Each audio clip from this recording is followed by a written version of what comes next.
మా ఊర్లో ఒక బర్త్‌డే ఫంక్షన్ అయ్యింది.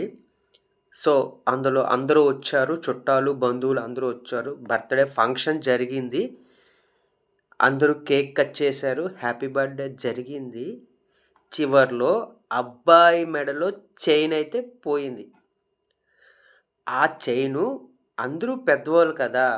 ఎవ్వరిని వదిలేసి ఆ ఇంటి పని మనిషే తీసింది అని ఒక అమ్మాయి మీద ఆ నిందనైతే మోపారు. ఆవిడ ఆ పని చేయలేదు. కానీ పోలీస్ కంప్లెయింట్ ఇచ్చారు. ఆ అమ్మాయే తీసింది అని. ఆ తర్వాత తను పోలీసులు తీసుకెళ్లారు. తన రీతిలో మాట్లాడారు. తర్వాత ఇంటికొచ్చి ఇరిగింటోళ్ళు, పొరుగింటోళ్ళు అందరూ ఆ అమ్మాయితో నిందలు పలానా వాళ్ళు చైన్ ఇక తను తీసిందో లేదో కూడా ఎవరికీ తెలీదు. సో, అందరూ మాటలతో తన మనసు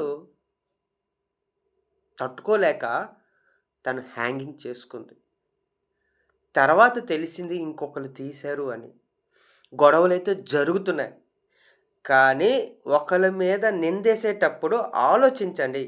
నింద వేసే వాళ్ళ దగ్గర బుద్ధి లేదు. మాటాడుతాం. జరిగింది నువ్వు చూసావా? నీ కళ్ళతో నువ్వు చూసావా తను తీయడం? చూడలేదు కదా! ఆడవాళ్ళ మీద నిందలు వేసేటప్పుడు ఆలోచించండి. మగవాడి మీద నిందలేస్తే ఆడిలా దులిపేస్తాడు. ఆడికేమవ్వదు.